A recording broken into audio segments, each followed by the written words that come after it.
devenu un serviteur inutile, avec un talent spirituel de qualité médiocre, cultivant aussi lentement qu'un escargot. Je pensais que ma vie était finie, mais une magnifique sœur aînée m'a plaqué au sol de force. Après, elle a dégainé son épée pour me tuer, et sa menace avant de partir était que je devais atteindre la fondation pour avoir le droit de savoir qui elle était. D'accord, attends-moi.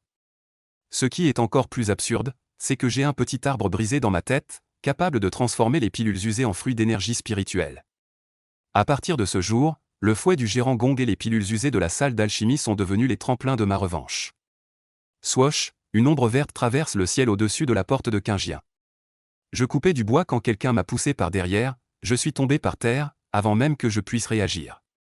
Une femme magnifique aux cheveux en désordre et au visage rouge m'a plaqué au sol, utilisant son énergie spirituelle pour verrouiller mes membres. J'étais abasourdi. Cette femme est trop forte, elle veut me faire en plein jour. Je sais que je suis beau, mais c'est en plein jour. Ma bouche a été scellée, mes yeux aussi, puis, plus d'1 heure plus tard. Le combat terminé, cette femme avait retrouvé son air froid et distant, tel un signe noble. Une épée jaillit de son côté et pointa directement ma gorge, mais s'arrêta à un cheveu de la toucher. Ce qui s'est passé aujourd'hui, je n'avais pas le choix. Si tu oses en parler, je te trancherai vif. Attends, quel est ton nom ? Demandai-je précipitamment. Tu n'es pas encore digne de le savoir. Quand tu atteindras le stade de la fondation, tu comprendras naturellement. Sur ces mots, elle disparut dans une lueur verte.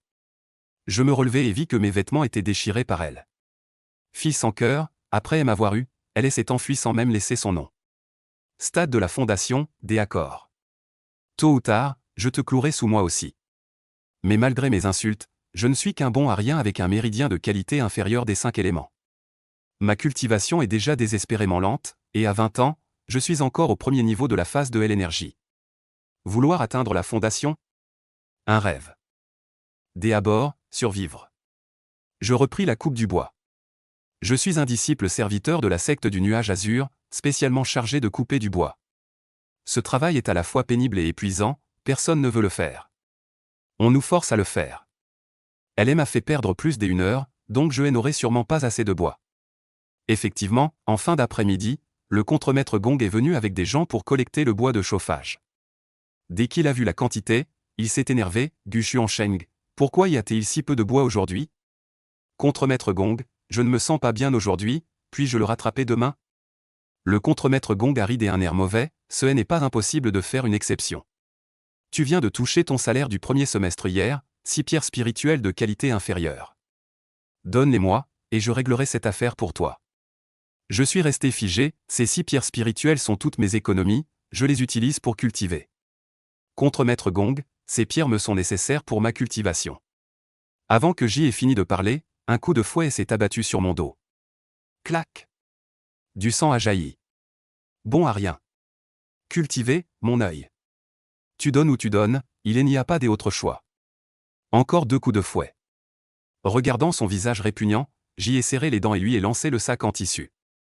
Voilà, c'est mieux comme ça, non ? Ils sont partis. J'y ai serré les poings et, dans mon cœur, j'y ai juré, un jour, je vous ferai tous payer. Goutte à goutte. Le sang de mon dos tombait sur le sol. Soudain, le sol s'est fissuré, et un petit plant des arbres jaunes et flétris a jailli. Quelque chose, j'ai tendu la main pour toucher, et soudain, le petit plant a disparu. L'instant d'après, j'ai ressenti une douleur dans mon esprit, il était entré dans ma tête. J'ai essayé de l'invoquer, il est apparu dans ma main, impossible de m'en débarrasser, peu importe comment je le secouais. Bon, tant pis s'il est dans ma tête. Le soir, je suis retourné à la hutte de paille délabrée, je me suis appliqué des médicaments. Sous mon chevet étaient écrasées 4 pilules avariées, que le superviseur Gong nous avait forcés à acheter.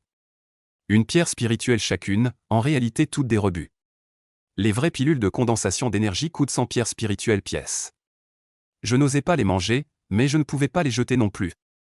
J'ai soupiré et me suis endormi sur le lit. Le lendemain, en me réveillant, j'ai découvert qu'il manquait une pilule avariée. Après avoir cherché longtemps sans la trouver, j'ai dû laisser tomber et continuer à couper du bois pendant la journée.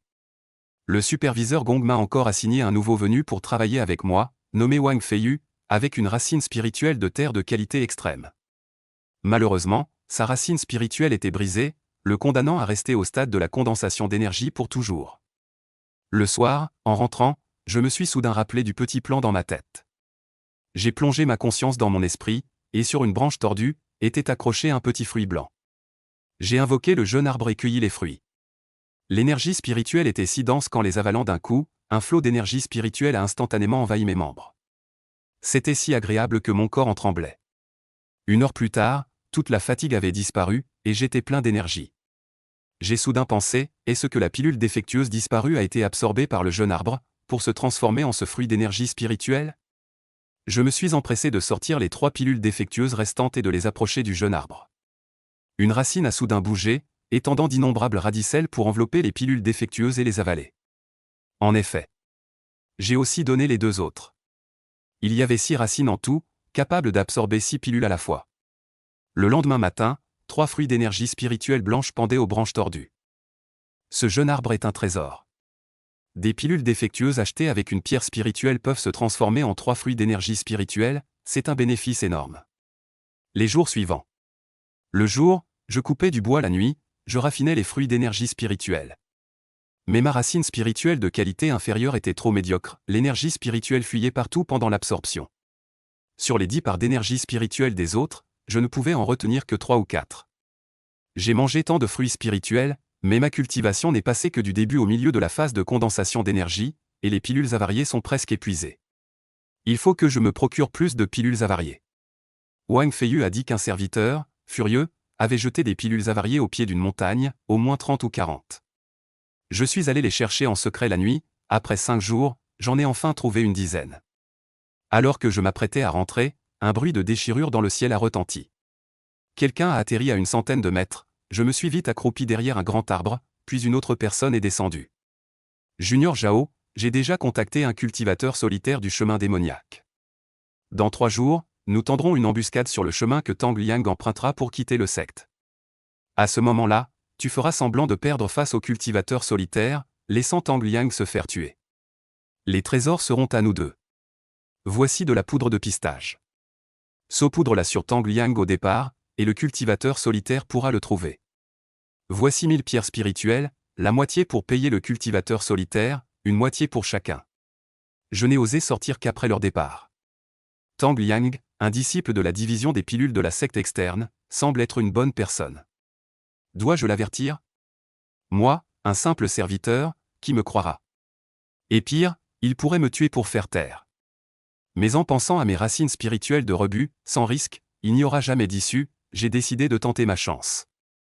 Le 3e jour, j'ai fini de couper du bois en avance et je suis allé au Pic d'Âne, j'ai trouvé la salle de raffinage d'élixir de Tang Liang, j'ai été arrêté par l'apprenti gardien. Je suis venu demander à l'aîné Tang de raffiner un élixir. Après avoir attendu longtemps, je suis enfin entré. Tang Liang avait l'air aimable, quel élixir veux-tu raffiner? J'ai regardé autour de moi, secoué la tête. Aîné, je ne suis pas venu pour raffiner un élixir, mais pour vous informer. J'ai tout raconté du complot que j'avais entendu en cachette. Le visage de Tang Liang s'est immédiatement refroidi. Comment peux-tu le prouver? Je n'ai pas de preuves, mais je les ai entendus dire. Ce trésor a été découvert par toi, ils t'ont suivi, et il y a aussi l'affaire de la poudre de pistache. L'aura de Tang Liang a fluctué violemment. Cette bête? Pourquoi a-t-il insisté pour quitter le clan avec moi? Après un long silence, son regard sur moi a changé. Cette fois, tu m'as rendu un grand service. 10 élixirs de concentration d'énergie, est-ce suffisant? Ma respiration s'est accélérée, mais je me suis vite calmé. Si je prends les élixirs, il pourrait ne pas être tranquille, craignant que je divulgue le secret et qu'il me tue pour faire taire. Frère Tang, je ne veux pas de pilules, je veux rester dans la salle des pilules, même pour te servir du thé et verser de l'eau, ça me va. À l'avenir, si tu me dis de rester, je reste, si tu me dis de partir, je pars, je ferai tout ce que tu ordonnes. Tang Liang sembla légèrement surpris. Puis il hocha la tête avec satisfaction, pas mal. Justement, j'ai besoin d'un assistant pour les tâches subalternes. Je poussai un soupir de soulagement intérieur, ma vie était sauvée, et j'avais réussi à rester dans la salle des pilules. Le lendemain, avant l'aube, l'apprenti Fang Xiaozi me réveilla et m'emmena dans un petit coin. Il ouvrit la porte, une odeur nauséabonde m'agressa, manquant de m'asphyxier. À partir d'aujourd'hui, tu es chargé de trier ces pilules avariées, de séparer celles qui ont une odeur de celles qui n'en ont pas. Fang Xiaozi dit cela puis partit. Je me bouchai le nez pour regarder à l'intérieur, la pièce était pleine de pilules avariées, au moins plusieurs centaines. Bien que ce soit un peu puant. Un peu écœurant, mais pour moi, c'était un trésor. Feng Xiaozi, tu es vraiment un brave homme, mais je ne peux pas le montrer. Les jours suivants, je passais chaque jour dans cette pièce puante à trier les pilules avariées, sans en prendre une seule. Au cas où quelqu'un surveillerait, ce n'est qu'après avoir confirmé que personne ne se souciait vraiment de la quantité de ces pilules usagées que j'y ai commencé à en subtiliser discrètement. Des moitiés, des réduites en miettes, des sans aucune forme, je ne choisissais que celles dont personne ne se soucierait. Je les cachais dans mes manches pour les ramener dans ma chambre, puis je les enfouissais dans la terre sous mon lit. Le 8e jour, j'y ai entendu dire que Tang Liang avait quitté la secte, accompagné de ce Zhao Mu. Je ne sais pas ce qui s'est passé ensuite. Mais après le retour de Tang Liang, son regard envers moi avait complètement changé, avec un peu plus de confiance. Feng Xiaozi, voyant que Tang Liang était plutôt aimable avec moi, elle n'osait plus me chercher délibérément des noix, il me faisait seulement balayer le sol. J'y avais enfin du temps pour cultiver. Le soir, je fermais bien la porte, déterrais le paquet de tissus sous le lit, qui contenait déjà 50 ou 60 pilules usagées. J'y invoquais le jeune arbre, en cueillais 6 fruits des énergies spirituelles blanches, puis j'y ajoutais 6 pilules usagées, et je m'asseyais en tailleur. J'y avalais un fruit des énergies spirituelles et commençais à le raffiner. Quelques heures plus tard, j'y avais absorbé les 6. Ma cultivation passa du premier palier intermédiaire de l'état de QI au premier palier avancé, mais je sentis immédiatement un goulot d'étranglement. Pour percer jusqu'au 2e niveau, l'énergie spirituelle nécessaire dépasse de loin celle d'avant. J'ai donné toutes les pilules usagées que j'avais sous la main. J'ai accumulé plus de 30 fruits d'énergie spirituelle, et après les avoir tous raffinés d'un coup, l'énergie spirituelle bouillonne à l'intérieur de mon corps. Les fissures sur la racine spirituelle laissent constamment fuir l'énergie spirituelle, mais je serre les dents et tiens bon. Donne-moi la percée. Boum. 2e niveau de l'étape de la respiration. Enfin, j'ai percé. Je halète, tout couvert de sueur, mais je suis ravi. Avant, avec ma racine spirituelle pourrie. Même avec des pierres spirituelles pour cultiver, percer au 2e niveau aurait pris au moins 3 à 5 ans. Maintenant, je l'ai fait en moins d'un mois. Petit arbre, tu es ma vie. Mais les pilules usagées sont de nouveau épuisées. Bien qu'il y ait beaucoup de pilules usagées dans la salle des élixirs, je n'ose pas en prendre trop, de peur d'être découvert. Il faut que je trouve d'autres moyens d'obtenir des pilules usagées. Alors que je réfléchis, soudain, de l'extérieur, la voix forte de Feng Xiaozi retentit, « Maître, tu es de retour. » Ayant vécu ce qui venait de se passer, Jidi était désormais extrêmement méfiant envers ce vieil homme en noir et ne voulait bien sûr pas croire entièrement ses paroles. Après tout, si sa demande se limitait à cela, pourquoi aurait-il fait le mort pour l'attirer au début? Jeune ami, la méthode de cultivation immortelle ne peut être transmise que par la parole. Si je meurs, tu n'obtiendras rien. En entendant ces mots, la voix du vieil homme en noir montrait une nette anxiété. Tout à l'heure, il disait que la méthode de cultivation était sur lui, et maintenant il prétend qu'elle ne peut être transmise que par la parole. Jidi ricana intérieurement, supposant qu'il était si pressé, probablement parce qu'il ne survivrait pas à cette nuit. Alors il s'assit directement au loin, attendant que l'autre rende l'âme pour aller vérifier. Le ciel s'assombrissait peu à peu, la nuit tombait, et le froid de l'hiver profond de novembre apportait sa morsure. Au début, le vieil homme en noir ne cessait de l'inciter doucement à s'approcher, mais finalement, soit il abandonna, soit il mourut, et sa voix s'éteignit peu à peu. Jidi, très patient et n'osant pas prendre de risques, resta ainsi dans le vent froid, presque sans sommeil. Tout autour régnait un silence complet. Cette route, des habitudes, personne n'y venait, on pouvait passer 3 à 5 jours sans croiser âme qui vive, et encore moins maintenant. Il attendit que le jour soit presque levé, puis déposa la farine et le riz qu'il tenait contre lui et s'approcha prudemment du vieillard en noir. La lune brillait, les étoiles étaient rares, et sous la clarté argentée, la visibilité était excellente. À chaque pas, Jidi s'arrêtait pour observer si le vieillard en noir réagissait. Il y avait de grandes taches de sang autour et sous son corps, qui commençaient à geler. Le corps restait immobile, les yeux grands ouverts, comme s'il était vraiment mort. Jidi ne prit pas cela à la légère. À 2 pas de distance, il trouva un nouveau bâton pour faire glisser le sac de l'autre vers lui. Cette fois, le vieillard en noir ne réagit pas, même ses yeux ne clignèrent pas. Jidi poussa alors un soupir de soulagement, confirmant qu'il était bien mort. Il jeta le bâton et s'assit à côté, tout excité, pour examiner le sac dans ses mains. Mais après avoir essayé de l'ouvrir, il découvrit que le sac ne pouvait pas être ouvert, même en le mordant avec les dents. Fallait-il, comme pour le brûlant sang en cuivre, verser du sang pour le reconnaître comme maître? Jidi plissa son petit visage en réfléchissant, se mordit le doigt et laissa tomber son sang sur le sac. Bourdonnement. Une faible lueur traversa la surface du sac, et le sang qui y avait coulé disparut rapidement. Ayant deviné juste, Jidi ressentit une joie secrète, sentant que sa conscience établissait une connexion avec un espace de la taille d'une demi-personne.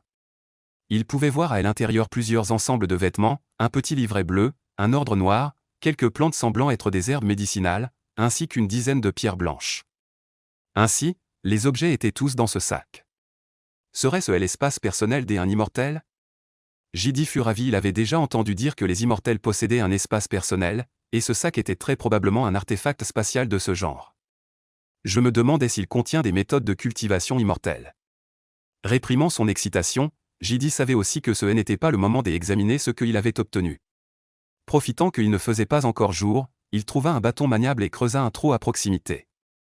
Quoi que tu sois, puisque j'y ai pris tes affaires, je ne te laisserai pas pourrir en plein air. Heureusement, la terre ici n'est pas trop dure. Marmonna Jidi, et en peu de temps, il était déjà trempé de sueur, un vent froid le fit frissonner de tout son corps. Heureusement, avant l'aube, il réussit enfin à creuser le trou. Il traîna le vieillard dans le trou, le recouvrit de terre, prit la farine et le riz, puis retourna rapidement au village. Après une nuit de tension extrême et d'efforts physiques à creuser, Jidi était épuisé. De retour chez lui, sans même penser à sa faim, il s'effondra sur le lit et s'endormit. Ce n'est qu'à midi que Jidi se réveilla, encore groggy. Sentant son estomac gargouiller sans cesse, Jidi fit cuire un peu de riz et le mangea, puis ferma bien la porte, s'assit sur le lit et sortit le sac, le visage rempli d'excitation. Je me demande s'il y a une méthode de cultivation immortelle à l'intérieur. Le cœur de Jidi battait la chamade, il réfléchissait à la manière d'en sortir le contenu. Il découvrit qu'en pensant simplement à ce qu'il voulait, l'objet apparaissait automatiquement dans sa main. Ayant déjà été averti par l'incident précédent du poêle, cela ne le surprit pas trop, mais il était tout de même très excité. D'une simple pensée, il sortit rapidement de cet espace la pierre blanche, les herbes médicinales et le livret restant. Ne sachant pas à quoi servaient les herbes et la pierre, il les étudia un moment sans trouver de réponse, puis les rangea. Son attention fut attirée par le dernier livret. Ce livret était très mince, ne comptant que 3 pages. En l'ouvrant, on pouvait voir 6 grands caractères sur la première page. Rouleau de condensation du QI du Canon suprême. Jidi murmura, heureux que sa mère lui ait appris à lire quand il était petit, car il pouvait ainsi comprendre ce qui y était écrit. Bientôt, il eut fini de feuilleter le livret, le cœur battant à tout rompre. C'était bien une méthode de cultivation immortelle. Elle décrivait la méthode de cultivation du premier royaume, le stade de la condensation du QI. Selon ce qui était écrit, il suffisait d'adopter une posture spécifique du corps, assis en tailleur, puis de combiner avec une respiration particulière pour absorber le QI céleste et terrestre à l'intérieur du corps. Et lorsque le QI céleste et terrestre à l'intérieur du corps s'accumulait au point de se transformer en océan, réalisant la vue spectaculaire de la mer de QI, on pouvait franchir le cap de la fondation. Jidi ignorait ce qu'était la fondation. Il savait seulement qu'une fois devenu immortel, plus personne ne pourrait l'opprimer. Tous ces messieurs Yang n'étaient que des foutaises. Il voulait récupérer les terres laissées par ses parents. Le cœur plein d'excitation, Jidi s'assit en tailleur sur le lit et tenta de cultiver selon la méthode de cultivation du tome de condensation du QI du Taixuanjing. Une journée s'écoula silencieusement, et en un clin d'œil, ce fut le soir. Jidi sentit enfin un courant chaud émerger dans son corps, s'arrêtant juste au-dessus du bas-ventre. Très faible, comme une bougie dans le vent, prête à s'éteindre à tout moment. Est-ce donc cela, l'énergie spirituelle? Jidi, ressentant les fruits de sa cultivation, était très excité. Il descendit du lit pour manger un peu, puis retourna s'asseoir sur le lit pour continuer à cultiver. Selon les notes du livret, le stade de la condensation du QI comporte 9 niveaux. Son énergie spirituelle actuelle était encore loin du premier niveau de la condensation du QI. Jidi ne s'inquiétait pas. Bientôt, une nuit passa. Jidi fut surpris de constater qu'il n'était pas du tout fatigué, mais au contraire plein d'énergie. L'énergie spirituelle dans son corps avait plus que doublé par rapport à la veille, équivalent à environ 3 cheveux en épaisseur. Un pas de plus vers le premier niveau de la condensation du QI. De plus, il a découvert qu'en tenant la pierre blanche, il pouvait accélérer sa cultivation. Il ignorait que cette pierre blanche s'appelait pierre spirituelle, car elle contenait l'énergie du ciel et de la terre, ce qui permettait d'améliorer la vitesse de cultivation. Mais cela a aussi rendu Jidi comme excité par une piqûre de sang de poulet. Les jours suivants, il est resté chez lui, tenant la pierre spirituelle, oubliant de manger et de dormir, cultivant selon les écrits du rouleau de condensation du QI du Canon suprême mystérieux. Le 4e jour, le courant chaud dans le bas-ventre avait presque atteint l'épaisseur d'un doigt. Soudain, un bruit sourd retentit à l'intérieur du corps de Jidi en pleine cultivation. Tout son corps était chaud et agréable, il s'est un peu grandi et ses yeux sont devenus plus vifs. Maintenant, je devrais avoir atteint le premier niveau de la cultivation du QI décrit dans le Canon suprême mystérieux. Cette pierre est vraiment une bonne chose, ma vitesse de cultivation a presque doublé. Jidi ouvrit les yeux avec joie. Sa cultivation venait juste de percer, il n'était pas pressé de continuer. Il regarda avec excitation la pierre qui avait perdu son énergie spirituelle et s'était réduite en poudre. Dommage, après ces jours de cultivation, 5 pierres avaient déjà été consommées. Et ces pierres, il n'y en a que 11 en tout, une fois épuisées, impossible de les remplacer. Secouant la tête, Jidi ne s'inquiétait pas trop de cette affaire, de toute façon, ce n'était pas comme s'il ne pouvait pas cultiver sans ces pierres. Il sortit une herbe médicinale du sac et l'observa dans sa main. Cette herbe médicinale était entièrement violette, haute d'1 pied, avec 3 feuilles rondes. Ces herbes médicinales étaient différentes des herbes ordinaires, probablement utilisées par les cultivateurs, et il ignorait si leur qualité pouvait être améliorée. Curieux, Jidi invoqua le four en bronze et y plaça cette herbe violette. Sous son regard plein d'attente, une lueur vert émeraude émana du four, puis un parfum léger emplit toute la pièce. Quelle bonne odeur, je me demande si on peut la manger. Les yeux de Jidi s'illuminèrent, il remarqua que l'herbe médicinale qu'il venait de mettre dans le four avait gagné une feuille supplémentaire, et son parfum médicinal était encore plus intense. Cela lui donna une forte envie de la manger. Mais Jidi réprima cette impulsion. Il ne connaissait pas les effets de ces herbes médicinales et n'osait pas les consommer à la légère. Il rangea à nouveau les herbes médicinales et le chaudron en cuivre, puis, au lieu de continuer à cultiver, il regarda les chaussures achetées pour Ping Ping. Cette petite fille, que faisait-elle ces 2 derniers jours? Elle n'était pas venue le voir non plus. Jidi secoua la tête, sortit de chez lui et se dirigea vers sa maison. Espèce de sale gamine, tu as appris à voler? Qui t'a appris ça? À ce moment-là, dans une cour, un homme des âges moyens, le visage sévère, tenait un bâton en bois à la main. Devant lui, Li Pingping tendit timidement la paume de sa main. Personne ne me l'a appris. Je trouvais simplement que mon frère J était trop pitoyable, alors je lui ai donné les choses. Papa, frappe-moi. La voyant ainsi prête à accepter la punition, le père Li, ne sachant s'il devait la frapper, était très embarrassé. Ce n'est que ce matin qu'il avait découvert que le ginseng de montagne rangé dans son armoire avait disparu. Après s'être renseigné, il apprit que sa fille l'avait offert à ce gamin de la famille J. C'est à ce moment-là qu'il aperçut Jidi devant la cour. Dégage. Le père Li avait le visage plein de mépris. Il n'éprouvait pas de dégoût envers ce jeune homme, mais il ne voulait pas non plus avoir de lien avec lui. Élever seul Li Pingping était déjà assez difficile, il ne voulait pas un fardeau supplémentaire. L'oncle Li m'a donné le ginseng de montagne il y a quelques jours, je l'ai vendu. Voici 10 pièces de cuivre. J'avais l'intention de te les donner par son intermédiaire, mais comme il n'est pas venu me voir ces 2 derniers jours, je suis venu te les apporter moi-même. Jidi sortit rapidement 10 pièces de cuivre et les posa sur la table. Et voici un cadeau que j'ai acheté pour Ping Ping. Merci, frère J. Ping Ping prit les chaussures brodées rouges avec un sourire radieux. Va vite les essayer, j'ai seulement estimé la taille de tes pieds en les achetant. Jidi sourit et lui frotta la tête. Si elles ne te vont pas, je les rapporterai pour les échanger. D'accord. Ping Ping courut joyeusement dans la maison en serrant les chaussures contre elle. Elle ne portait que des sandales en paille, mais elle pourrait enfin mettre des chaussures en tissu. Attends, pose ces chaussures. Li voulut appeler sa fille, mais il était trop tard. Les enfants sont innocents et ne pensent pas à tant de choses, mais lui savait bien la situation de Jidi. D'où venait soudainement tout cet argent? Ce garçon n'aurait pas fait de bêtises, n'est-ce pas? Rassurez-vous, oncle Li, cet argent est honnête. J'ai trouvé quelques économies laissées par mes parents. Jidi savait que son inquiétude avait déjà préparé le discours qu'il avait en tête. Je vois, ne dépense pas cet argent n'importe comment, reprends-le, on pourrait en avoir besoin plus tard. Li soupira, ce ginseng des montagnes ne valait pas autant d'argent, sans parler de la paire de chaussures. Ce n'est pas grave, j'en ai encore. Jidi agita la main, prit congé et partit. Il connaissait naturellement la pointure des pieds de cette petite fille, et ne craignait pas que les chaussures ne soient pas adaptées. Les jours suivants, la vie redevint monotone. Jidi cultivait et mangeait comme d'habitude, et les 6 pierres spirituelles sur lui s'épuisèrent rapidement. Sa cultivation manquait encore un peu pour percer au 2e niveau de la condensation du QI. Jusqu'à ce jour-là, Li Pingping poussa la porte et, le visage pâle, se jeta dans ses bras. Frère J, père, père a été emmené par des méchants. Jidi la regarda sangloter, perplexe, la prit dans ses bras et la réconforta. Ping Ping, ce n'est rien, raconte-moi doucement ce qui s'est passé. À ce moment-là, 2 hommes en tenue de combat apparurent à l'extérieur de la porte et ricanèrent froidement. Ici, viens avec nous. Ce sont ces gens qui ont emmené papa. Li Pingping se blottit un peu plus dans ses bras. Jidi calma Pingping, leva la tête vers la porte et ressentit naturellement les mauvaises intentions des visiteurs. Qui êtes-vous? Sans paniquer, il examina les vêtements des 2 hommes et demanda calmement. Le vieux monsieur Yang a des questions à vous poser. Si vous ne voulez pas souffrir, venez gentiment avec nous.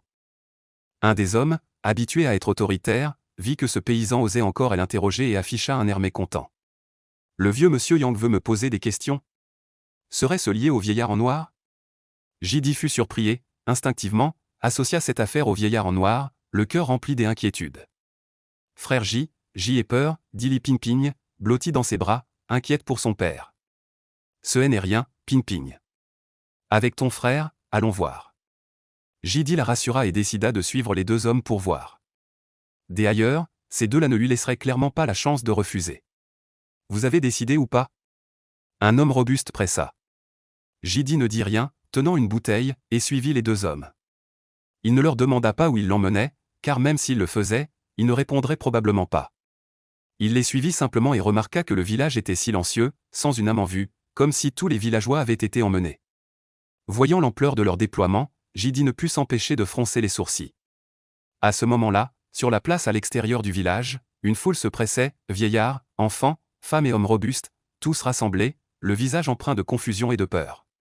Certains d'entre eux portaient encore de la terre, ayant été arrachés à leurs travaux des champs et traînés ici, sans savoir ce qui se passait. Monsieur Yang, pour quelle raison nous avez-vous tous réunis ici?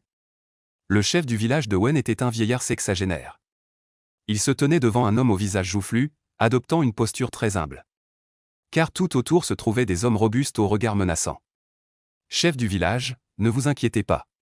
Je ne suis pas un méchant, je ne fais que mener une enquête. Si vous répondez honnêtement, je vous laisserai partir rapidement. Le notable Yang, vêtu d'une robe en soie violette, avait l'air un peu corpulent, mais personne n'osait se moquer de lui. Il cracha une peau de raisin et jeta un coup d'œil au chef du village devant lui. Oui, nous dirons tout ce que nous savons sans rien cacher. Le chef du village, avec un sourire flatteur, savait que sous ce visage aimable se cachait une cruauté impitoyable qui dévorait les gens sans laisser de traces. À ce moment-là, 2 hommes robustes sortirent du village avec un jeune garçon. En voyant les villageois familiers devant lui, Jidi fixa son regard sur un homme corpulent à l'avant de la foule. Cet homme était le notable Yang, qui avait usurpé les terres de sa famille. Et le régisseur de l'autre jour se tenait également ici, juste derrière le notable Yang. Jidi cacha la froideur dans ses yeux et détourna son regard des 2 hommes. Ping. Li, qui se trouvait également ici, poussa un soupir de soulagement en voyant la petite fille que Jidi tenait dans ses bras.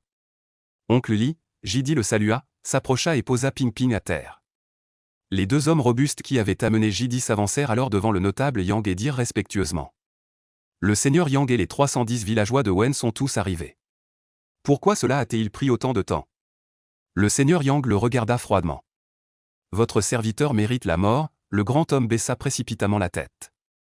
Que cela ne se reproduise pas, le seigneur Yang le réprimanda sans insister, souriant doucement en regardant les villageois qui ne comprenaient pas ce qui se passait. Puisque tout le monde est là, je ne vais pas faire de mystère. Vous êtes sans doute curieux de savoir pourquoi je vous ai convoqué. En entendant cela, les villageois se turent, attendant la suite. Le seigneur Yang déclara d'une voix claire. La raison pour laquelle je vous ai convoqué aujourd'hui est qu'une affaire criminelle est liée à votre village de Wen. J'ai besoin de savoir qui a quitté le village il y a 7 jours. À ces mots, les villageois sur la place s'agitèrent comme une marmite en ébullition. Injustice, seigneur Yang, nous n'en savons rien. Le vieux chef du village et les autres villageois changèrent tous de visage. Ils n'avaient jamais imaginé être mêlés à une affaire criminelle, et affirmèrent tous n'être jamais sortis du village. Il y a 7 jours, ce jour-là semblait être justement celui où j'étais allé au bourg vendre des herbes médicinales. L'autre partie saurait-elle déjà que le vieillard en noir était mort dans les environs?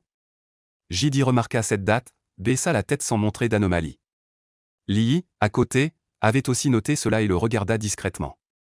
Il se souvenait que sa fille avait donné le ginseng à Jidi pour qu'il le vende au bourg, mais n'était pas sûr que ce soit il y a 7 jours. Celui qui fournira des indices recevra 10 taels d'argent de la part de ce propriétaire. Le propriétaire Yang, ne voyant personne se manifester, ne fut pas surpris et offrit directement 10 taels d'argent en récompense. Pour ces villageois, c'était une somme colossale, il était convaincu que personne ne pourrait refuser une telle tentation. Comme prévu, bientôt une voix aiguë s'éleva. Je sais qui c'est. Ce jour-là, je travaillais dans les champs et j'ai vu Jidi quitter le village sans revenir avant plusieurs heures. C'était une paysanne qui, il y a 7 jours, alors qu'elle était occupée dans les champs, avait justement vu Jidi quitter le village. À cet instant, sous la tentation des 10 taels d'argent, elle le dénonça immédiatement. Le propriétaire Yang a réfléchi un moment dans son esprit, mais il ne se souvenait absolument pas d'une telle personne, mais ce n'était pas important. Qui s'appelle Jidi? Il a regardé autour de lui. Propriétaire, c'est ce gamin. Le gérant Zhang a désigné avec excitation Jidi dans la foule. Les villageois alentours, craignant d'attirer les ennuis, se sont écartés de lui à cette vue, et même Li Pingping a été emporté par Li Yi dans ses bras. Ce sentiment d'être abandonné par le monde a serré le cœur de Jidi. Il n'en a pas voulu à cette paysanne, son visage a retrouvé son calme, et il s'est adressé au propriétaire Yang en disant: Il y a 7 jours, j'ai effectivement quitté le village, mais c'était pour aller vendre du ginseng des montagnes au bourg. Ce n'est pas moi qui ai tué celui dont vous parlez. Est-ce toi ou pas? Une fois que je t'aurai capturé, j'aurai naturellement un moyen de le savoir. Le propriétaire Yang a ri froidement et a donné l'ordre. Allez, attrapez-le. Bien. Le gérant Zhang s'est avancé avec excitation, sans accorder la moindre importance à Jidi, et a tendu la main pour l'attraper. Gamin, rends-toi docilement, tu éviteras ainsi quelques souffrances physiques. Dégage. Les lèvres de Jidi tremblèrent, pensant aux années passées à être opprimé par ces gens, et maintenant, sans même chercher à comprendre, il voulait l'arrêter. Une colère infinie surgit soudainement en lui. Aussitôt, l'énergie spirituelle dans son bas-ventre afflua dans tout son corps, et il envoya un coup de poing vers l'avant. À ton âge, tu es encore trop tendre. Le contremaître Zhang, plein de mépris, s'entraînait aux arts martiaux depuis des années et ne prenait absolument pas au sérieux un jeune homme qui avait même du mal à manger à sa faim. Il resta directement sur place, serra le poing et le lança vers l'avant. Un craquement des os brisés retentit. Sous le regard incrédule du contremaître Zhang, son corps s'envola comme un chien mort. Comment est-ce possible? Un silence de mort régnait autour, les villageois ouvraient de grands yeux, incrédules. Il a envoyé un homme voler aussi loin d'un seul coup de poing, ce gamin ne serait-il pas un démon? Était-ce bien le même Jidi qu'il connaissait? La femme qui avait parlé tout à l'heure baissa la tête, le visage blême. Craignant que le regard de Jidi ne croise le sien. Voyant le contremaître Zhang, qui avait reçu un coup de poing de sa part, gisant à moitié mort au loin, incapable de se relever depuis longtemps, Jidi fut également surpris, ne s'attendant pas à ce que sa force soit si grande. Imbécile. Le visage du propriétaire Yang s'assombrit, il s'apprêtait à ordonner aux autres de capturer Jidi, quand soudain une voix retentit au-dessus de sa tête. Premier niveau de la cultivation du QI. C'était la voix froide d'une femme. Les villageois en contrebas levèrent la tête en l'entendant, et virent alors un homme et une femme descendre du ciel. La robe bleue de la femme qui parlait flottait encore, sa silhouette élancée dépassait Jidi d'une demi-tête. Sous sa jupe de gaze à peine visible, ses longues jambes fines et droites étaient jointes, suscitant d'innombrables fantasmes. L'homme, quant à lui, portait une longue robe bleue, ses cheveux longs étaient négligemment rejetés en arrière, une petite pochette en lin pendait à sa taille, ses traits étaient doux et élégants. Debout côte à côte, quiconque les aurait vus les aurait qualifiés de couple parfait. Immortel. En voyant les deux personnages voler, les villageois, terrifiés, s'agenouillèrent tous, et les costauds qui s'apprêtaient à agir s'arrêtèrent également. Messieurs, l'enquête est claire, ce doit être ce garçon. Il y a 7 jours, lui seul a quitté le village.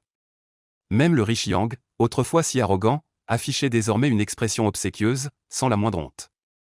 Peu de gens savaient que, dans sa jeunesse, il avait rejoint une secte de cultivation immortelle. Cette secte s'appelait la Porte des 7 Mystères.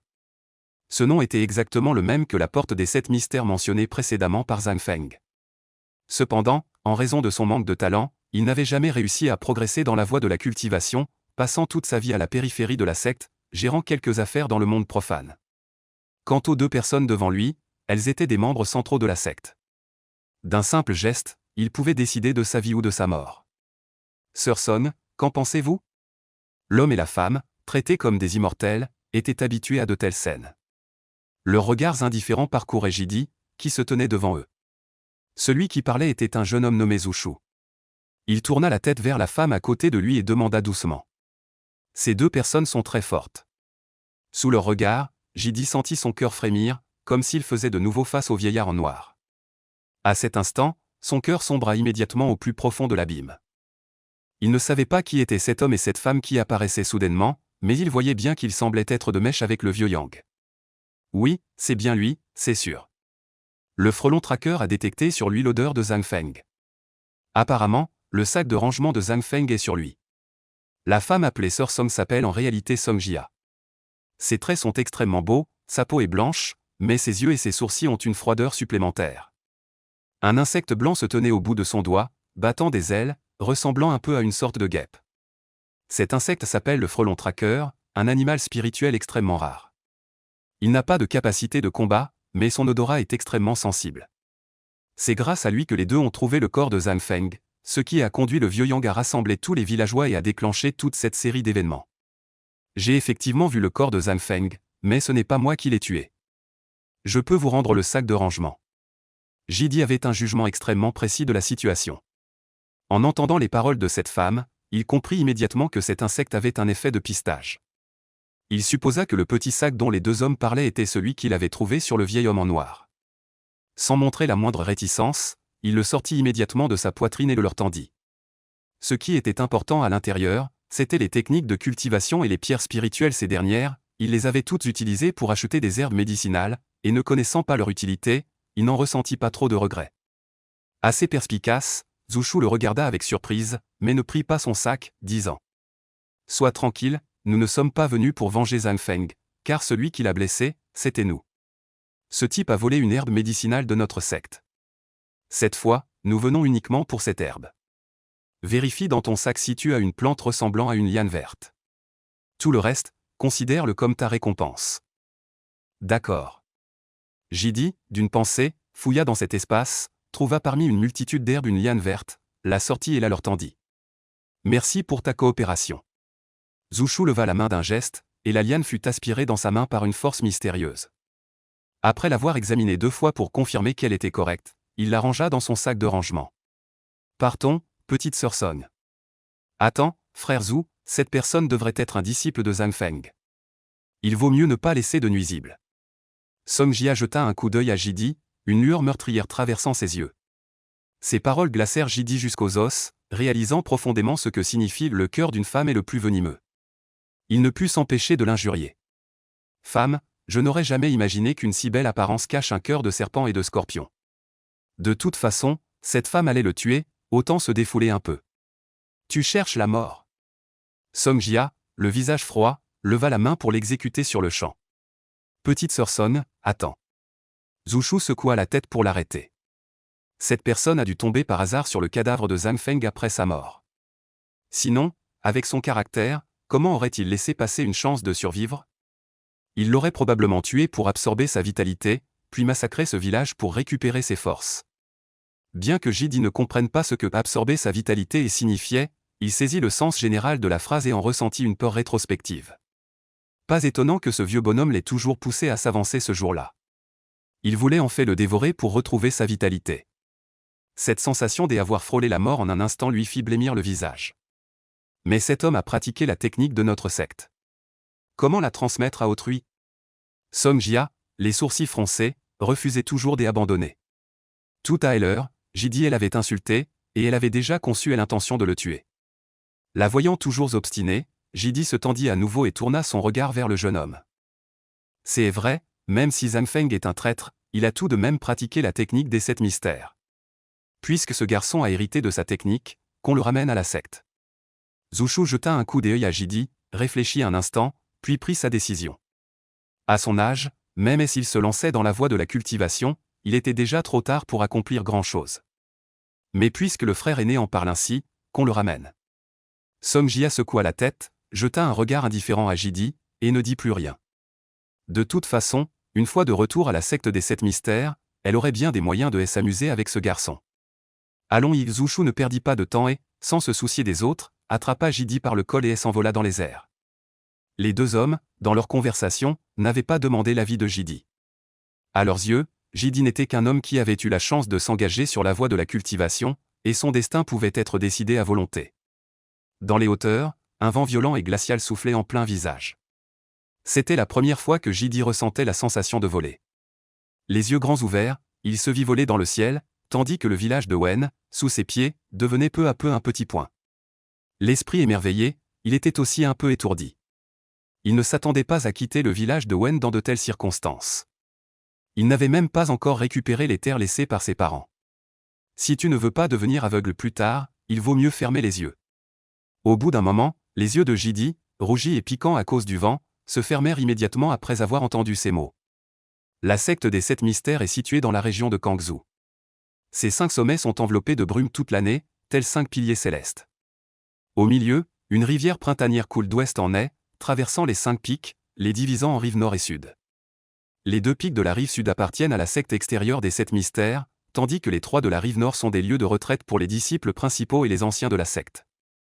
À cet instant, le jeune homme Zushu, qui se trouvait à l'extérieur de la rive sud, arrivait en courant à toute vitesse avec Jidi, les yeux fermés. Sous les conseils du jeune homme, Jidi gardait les yeux bien fermés, plein d'appréhension face à l'inconnu des 7 portes mystérieuses. Après tout, il avait été forcé de venir par ce jeune homme. Ce sentiment d'impuissance à décider de son propre destin le rendait très mal à l'aise. Bientôt, les deux atterrirent sur un pic de la rive sud. Sentant le sol solide sous ses pieds, Jidi ouvrit les yeux. Il pouvait voir une stèle non loin de là, sur laquelle étaient gravés 2 caractères majestueux et élégants. À côté, un chemin pavé de pierres bleues menait au loin, bordé d'arbres anciens imposants et de pavillons exquis qui s'offraient à la vue, comme s'il était entré dans un royaume des immortels. Même l'air semblait plus frais que dans le village. Jidi sentit soudain que venir ici n'était peut-être pas une si mauvaise chose. À ce moment-là, la femme Songjia atterrit également à côté. Sœur Son, arrange-lui une identité. Je vais d'abord voir le doyen pour rendre compte de ma mission. Zushu hocha légèrement la tête. Mais Songjia hocha froidement la tête, son regard léger effleura Jidi, le faisant frissonner. Il avait insulté cette femme perfide auparavant et s'était attiré ses foudres avant, elle avait toujours cherché à le tuer. Maintenant qu'il était ici, allait-elle profiter de l'occasion pour se venger? Alors que Jidi était anxieux, le jeune Zushu avait déjà filé vers la montagne de l'autre rive, laissant Songjia le regarder froidement. Suis-moi, sa voix était comme le vent froid de janvier, glaçant jusqu'aux os. Jidi la suivit prudemment, longeant le petit chemin près de la stèle, ne sachant où ils allaient. Cette femme malveillante, après lui avoir dit de la suivre, ne s'occupa plus de lui. Jidi ne put s'empêcher de regarder devant, apercevant sous la jupe blanche en mousseline 2 jambes de jade qui apparaissaient et disparaissaient, très attirantes. Il fallait admettre que, bien que cette femme ait un cœur venimeux, elle était vraiment une beauté. Jidi avait vécu plus de 10 ans, et elle était presque la plus belle femme qu'il ait jamais vue. Si tu ne maîtrises pas tes yeux, je te les arrache. Songjia s'arrêta froidement. Cette femme avait-elle des yeux derrière la tête pour savoir que je la regardais? Jidi sentit un frisson dans le dos et détourna rapidement le regard, les yeux fixés sur son nez, n'osant plus la regarder. Qui savait si cette femme malveillante ne tiendrait pas parole? Songjia ricana froidement sans ajouter un mot, et bientôt un pavillon apparut devant eux. Un homme au visage allongé sur une chaise, vit Songjia entrer et se leva précipitamment pour la saluer avec respect. Salutations à la sœur aînée Son. Puis-je savoir ce qui amène la sœur aînée Son ici? Il regardait droit devant lui, la tête baissée, sans oser regarder ailleurs. Cette personne est un nouveau disciple externe. Quant aux techniques de cultivation, tu t'en occupes déjà. Envoie-le à l'étable. Songjia laissa échapper une parole indifférente avant de s'éloigner gracieusement. C'est noté. Je prendrai bien soin de la personne envoyée par la sœur aînée Son. L'homme au visage allongé, tout sourire flatteur, la raccompagna. Dès qu'elle fut partie, son air obséquieux disparut instantanément, et il toisa le jeune homme avec arrogance. Non, Jidi. Jidi sentait que le cultivateur n'était probablement pas aussi fort que cette femme maléfique, mais il restait hors de sa portée, il se montra donc très humble. À l'avenir, quand tu me parleras, tu devras dire répondre au régisseur 3 fois, compris? L'homme au visage de cheval ricana froidement. L'étable des bêtes n'est pas une tâche facile, garder les animaux de compagnie des disciples internes, si un problème survient, non seulement on est puni, mais cela comporte aussi de nombreux risques. Si par malheur on est dévoré par une bête démoniaque, il n'y a même pas d'endroit où aller pour se plaindre. Puisque Songjia lui a demandé d'envoyer cet homme là-bas, cela montre que ce jeune homme n'est pas seulement quelqu'un d'important pour elle, mais qu'il l'a probablement offensé. Il savait naturellement quoi faire. Répondre au régisseur, je comprends. Jidi s'efforça de montrer une attitude docile. Voici ta plaque d'identité et tes vêtements. Désormais, tu es un disciple externe de mon secteur des 7 mystères. L'homme au visage de cheval était très satisfait de son attitude. Il sortit un ensemble de vêtements pliés, sur lequel reposait une plaque noire. Il utilisa sa main comme pinceau, grava rapidement les 2 caractères JD, puis les jeta à JD avec les vêtements. Vous regarderez ces choses plus tard, je vais d'abord vous emmener à l'endroit où vous travaillerez. En entendant ces paroles, JD regarda la tunique verte dans sa main et hocha silencieusement la tête, rangeant les vêtements et le jetant dans le sac de rangement. Il suivit l'homme au visage de cheval jusqu'à l'extérieur de plusieurs rangées d'immenses hangars. À côté se trouvaient quelques maisons et une zone de jardin, où l'on pouvait voir de petits arbres portant des fruits blancs. Quelques jeunes gens vêtus de tuniques vertes de disciples, fatigués, étaient assis à l'extérieur des maisons. En voyant l'homme au visage de cheval, ils le saluèrent respectueusement. Parmi eux, plusieurs jeunes gens regardèrent avec curiosité JD qui se tenait derrière lui. L'homme au visage de cheval hocha légèrement la tête et désigna une maison. À partir de maintenant, tu habiteras ici. Si tu as faim, tu peux manger ces fruits. Le disciple qui s'occupait du 11e monstre n'est plus là, désormais tu t'occuperas du 11e monstre, tu pourras utiliser les fruits d'à côté. Souviens-toi, ce sont tous des familiers spirituels des disciples du clan, il faut en prendre soin avec attention. Chaque jour, 3 repas doivent être donnés à l'heure.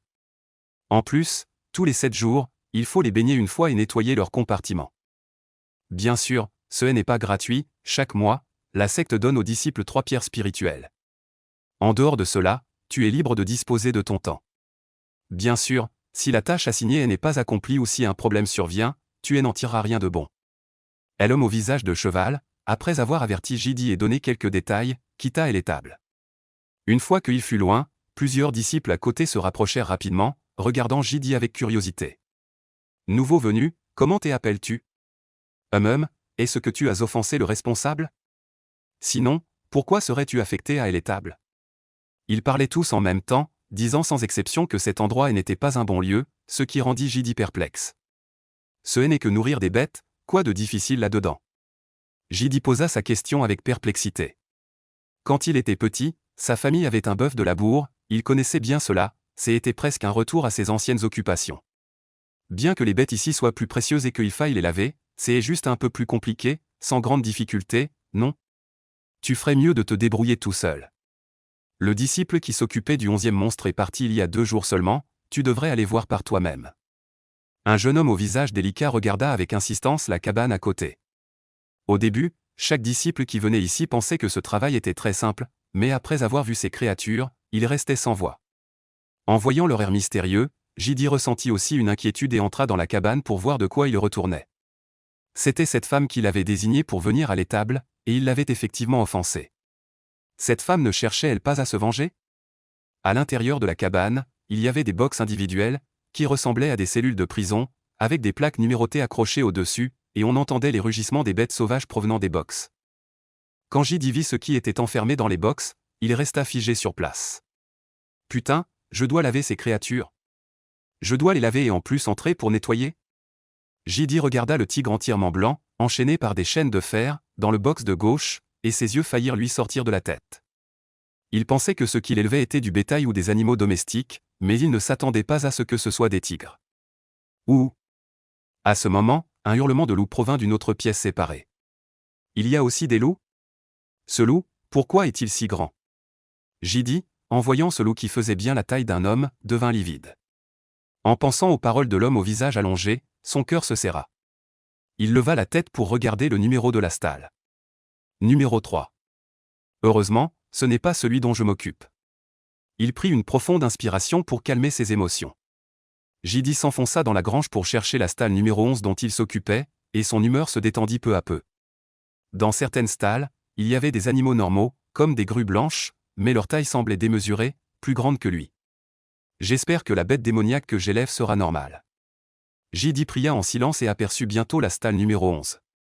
Il regarda à l'intérieur, le visage tendu. L'instant d'après, il entendit le bruit de sa propre déglutition. Dans cette stalle, ce n'était ni un loup ni un tigre, mais un énorme python aussi épais qu'un seau. Ce serpent mesurait au moins 2 ou 3 personnes de long, tout noir, avec des écailles sur le front qui brillaient d'un éclat froid. Tous les 7 jours, il fallait nettoyer la stalle et donner un bain au grand serpent. C'était le 3e jour depuis que JD était arrivé dans cette étable. JD s'était déjà familiarisé avec les routines quotidiennes de nourrissage. Il cueillit un fruit dans le verger, le mâcha en regardant vers la cabane, et à l'idée de devoir baigner le serpent dans 4 jours, il se sentit un peu dépassé. En ces 3 jours, il avait à peu près rassemblé quelques informations sur cette étable. Les bêtes élevées ici étaient toutes dressées, pour la plupart dociles et ne blessant personne, sauf en cas d'imprévu.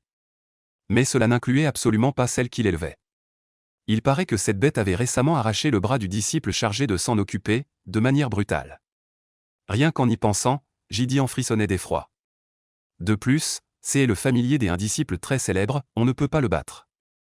Bien sûr, il n'aurait pas forcément pu le vaincre non plus.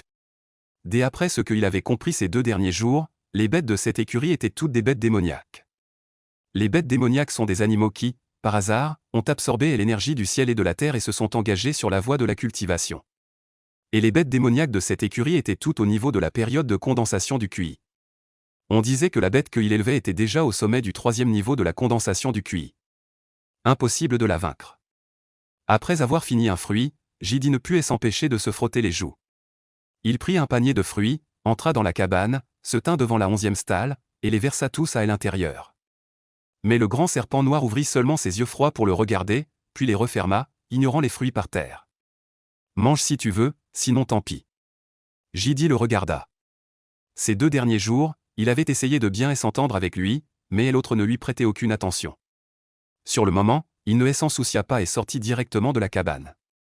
De toute façon, quand il aurait faim, il mangerait naturellement. De retour dans sa chambre, Jidi s'assit stupidement sur le lit. Dans la pièce, il n'y avait qu'un seul lit, sans aucun autre meuble, d'une simplicité presque excessive. Tant pis, au pire, je n'entrerai pas, je ne crois pas qu'il puisse m'y forcer. Quant aux autres punitions possibles, ce sera toujours mieux que de perdre la vie. Jidi serra les dents, toute la tension de ces derniers jours s'évanouit à cet instant. Jidi ferma également les yeux et se concentra sur la cultivation. Après avoir vécu cette série d'événements, il comprit encore mieux l'importance de la force, sans elle, le destin ne peut qu'être dicté par les autres. Ce n'est que vers l'après-midi que Jidi sortit de sa cultivation, le visage chargé de soucis. Il n'arrivait toujours pas à franchir le 2e palier de la cultivation de l'énergie. Sans savoir pourquoi, il sentait que sa cultivation semblait heurter un mur, incapable de progresser davantage. Est-ce que tout le monde vit cela, ou seulement moi? Jidi soupira. Sa pratique était encore trop courte pour savoir que, dans le royaume de la cultivation de l'énergie, les 2e, 5e et 7e paliers étaient 3 grandes étapes difficiles. Les franchir est bien plus ardu que les paliers ordinaires. Ceux qui ont peu de talent peuvent rester bloqués à ce stade pendant 3 à 5 ans, ce qui est tout à fait normal. Essayons encore, je ne crois pas ne pas pouvoir franchir cette étape. Poussant un soupir, Jidi ne se découragea pas trop et sortit pour offrir un panier de fruits au serpent noir. Alors qu'il sortait de la cabane, il vit justement quelques disciples rassemblés non loin. Parmi eux, l'un d'eux était ce jeune homme au visage délicat qu'il avait prévenu l'autre jour, il me semble qu'il s'appelait Luo Qiang. Il tenait un fruit à la main et se vantait auprès des disciples à ses côtés. Ce fruit d'élévation de cultivation, le fruit d'élévation spirituelle, m'a été offert par le frère aîné Wu à midi lorsqu'il a vu que je m'étais bien occupé de son animal de compagnie. Jaloux, non? Luo Qiang se rengorgeait avec satisfaction. Les autres disciples ne dirent rien, mais on voyait bien à leur regard qu'ils étaient très envieux. Ce type a une chance incroyable, non seulement l'animal qu'il élève est très doux, mais son maître est aussi très généreux, lui donnant parfois des récompenses. Cette fois, il a directement reçu un fruit d'élévation spirituelle. Il faut savoir que ce genre de fruit contient de l'énergie spirituelle, peut améliorer la cultivation, et son effet est bien meilleur que celui des pierres spirituelles. Fruit d'élévation spirituelle. En entendant que ce fruit pouvait améliorer la cultivation, Jidi, qui s'apprêtait à rentrer dans sa chambre, s'arrêta aussi et jeta un coup d'œil curieux. Mais il découvrit que le fruit dans la main de l'autre semblait identique à ceux du jardin, seulement plus clair en couleur, et il laissa échapper instinctivement. Ce fruit ressemble tellement à celui que nous mangeons. Sa voix n'était pas forte, juste un murmure. Un disciple corpulent à côté l'entendit et le regarda. Exactement, ces 2 fruits sont de la même espèce. De la même espèce? Jidi fut surpris, mais celui qu'il mangeait n'avait pas d'effet pour améliorer la cultivation. C'est un peu compliqué à expliquer. Ce disciple, lancé dans le sujet, en raconta longuement. Jidi comprit globalement l'origine des 2 fruits. Ces 2 fruits sont effectivement de la même variété, mais celui dans la main de l'autre était mûr et pouvait améliorer la cultivation. Celui qu'il mangeait n'était pas mûr, et n'avait pas autant d'effet, il ne faisait que remplir l'estomac. Quant à savoir pourquoi tant d'arbres fruitiers étaient plantés ici mais les fruits étaient cueillis avant maturité. D'une part, le cycle de maturation de ce fruit est très long, semblant nécessiter 10 ans. De plus, Les fruits cultivés ici sont destinés à nourrir les bêtes démoniaques. La secte possède également d'autres vergers de ces arbres fruitiers, où ils sont soigneusement entretenus jusqu'à maturité avant d'être cueillis. Pas mûrs? En entendant cette nouvelle, Jidi pensa à son chaudron de cuivre et son cœur battait la chamade. Il se souvint qu'au tout début, lorsqu'il avait déclenché le chaudron de cuivre, il y avait mis une petite racine de ginseng qui avait directement augmenté de plusieurs dizaines d'années. Il se demandait si mettre ces fruits aurait le même effet. Si cela pouvait augmenter de quelques dizaines d'années, il devrait probablement mûrir directement. Il trouva un prétexte pour sortir, retourna rapidement dans sa chambre, bloqua la porte avec une pierre et fit apparaître le chaudron de cuivre. Il prit un fruit et le mit dans le chaudron de cuivre, puis le regarda fixement avec une attente pleine d'espoir. Ce sont tous des plantes, ça devrait probablement marcher, non? BZZZ, une lumière verte familière apparut, et le cœur de Jidi remonta jusqu'à sa gorge. Une fois la lumière dissipée, il sortit rapidement le fruit du chaudron de cuivre et l'examina attentivement. La couleur du fruit était plus pâle qu'avant, ressemblant presque exactement à celui que Luo Qiang tenait tout à l'heure. Cependant, pour savoir si cela peut améliorer la cultivation, il faut encore le tester un peu. Je ne sais pas si cela aura un effet. Jidi prit une profonde inspiration, saisit le fruit, le porta à sa bouche et mordit prudemment. La texture était complètement différente de celle de la fois précédente. Cette fois, le fruit fondait dans la bouche. Puis, une vague de chaleur se mit à circuler en désordre dans son corps, c'était de l'énergie spirituelle. Cela pouvait vraiment améliorer la cultivation? Ce fruit serait-il aussi une sorte d'herbe médicinale? Le regard de Jidi s'illumina de surprise, et il apprécia encore plus le fourneau de bronze. C'était vraiment un trésor authentique, qui ne cessait de lui apporter des surprises. Mais pour l'instant, la priorité était de raffiner cette énergie spirituelle. Jidi, trop excité pour s'attarder, ferma rapidement les yeux et activa le canon de la grande simplicité pour assimiler cette énergie, la faisant affluer continuellement dans son énergie spirituelle intérieure. Soudain, Jidi ressentit une chaleur agréable dans tout son corps, comme si chaque pore s'ouvrait confortablement, une sensation très plaisante. Après avoir complètement absorbé l'effet médicinal, il ouvrit les yeux avec joie et regarda le fruit qu'il avait mordu. L'effet de ce fruit d'élévation spirituelle est si puissant qu'une seule bouchée équivaut presque à l'absorption de 3 pierres spirituelles. Cet effet fit à nouveau battre le cœur de Jidi avec excitation. Il faut savoir que les pierres spirituelles nécessitent du temps pour être absorbées, alors qu'en mangeant ce fruit, seulement quelques dizaines de respirations se sont écoulées, mais l'effet équivaut au moins à 2 ou 3 jours de cultivation. Pas étonnant que ses disciples soient si envieux. Ce fruit est vraiment une bonne chose. Et avec ce four en cuivre, il peut désormais obtenir autant de ces fruits qu'il le souhaite. D'abord, percer au deuxième niveau de la pratique du QI. Les yeux de Jidi brillaient d'excitation alors qu'il embrassait le four en cuivre. À cet instant, il sentait déjà que le goulot d'étranglement de sa cultivation s'était relâché. S'il avait un peu plus d'énergie spirituelle, il pourrait probablement percer directement au deuxième niveau de la pratique du QI. Justement, il n'avait pris qu'une seule bouchée du fruit d'élévation spirituelle en main. Sans perdre de temps, il avala rapidement le petit fruit en quelques bouchées. Boum! Cette fois, le courant chaud était encore plus vaste. Guidé par le classique de la grande mystère, il convergeait sans cesse vers la mer de QI dans son corps. À un moment donné, un grondement retentit directement à l'intérieur de son corps. Jidi se sentit chaud et doux, son aura devint plus puissante qu'avant, et il réussit à franchir le palier du deuxième niveau de la culture du QI qu'il n'avait jamais pu atteindre. De plus, après cette percée, la tendance à la hausse ne s'arrêta pas. Jidi ne rouvrit pas les yeux et continua à raffiner les restes de l'efficacité médicinale. Ce n'est que lorsque la force spirituelle, initialement de la taille d'un doigt, s'était multipliée et s'étendait lentement vers la taille d'un petit canal qu'il ouvrit lentement les yeux. Enfin, j'ai franchi le deuxième niveau de la culture du QI. Le regard de Jidi était clair, fixant droit devant lui. Avant, sa peau était un peu foncée. Après la percée, elle devint progressivement plus claire, sa taille s'élança un peu plus, et il devint plus ferme et confiant. Pour tout dire, il devait tout cela à cette femme. En repensant à cette femme malveillante, Jidi ricana froidement. Si elle ne l'avait pas affecté à l'écurie, il n'aurait peut-être pas percé aussi rapidement. Bien sûr, il ne la remercierait pas pour autant, et encore moins ne deviendrait arrogant à cause de cela. Le deuxième niveau de la culture du QI est loin d'être la fin, je ne peux pas être arrogant, ma force n'est pas encore suffisante. Je ne sais pas quel niveau de cultivation a cette femme, mais un jour, je la dépasserai. Secouant la tête, Jidi prit silencieusement une décision ferme, sans oublier qui il était malgré sa percée au deuxième niveau de la culture du QI. Il avait l'intention de sortir pour cueillir quelques-uns de ses fruits et les mettre dans le four en cuivre pour les améliorer, afin d'augmenter sa cultivation. Personne ne prêta attention à cette action, car ces fruits poussaient très vite et le jardin en était rempli. Cependant, Jidi n'en cueillit pas trop en une seule fois. D'une part, en cueillir trop ne servirait à rien à court terme, et d'autre part, il ne voulait pas éveiller les soupçons. Bien que personne ne puisse le deviner, il n'y avait aucun mal à être prudent. Bientôt, profitant de la nuit calme, Jidi mit tous les fruits cueillis dans le four en cuivre. Après amélioration, il obtint 15 fruits d'élévation spirituelle. 15 fruits. Jidi respirait rapidement.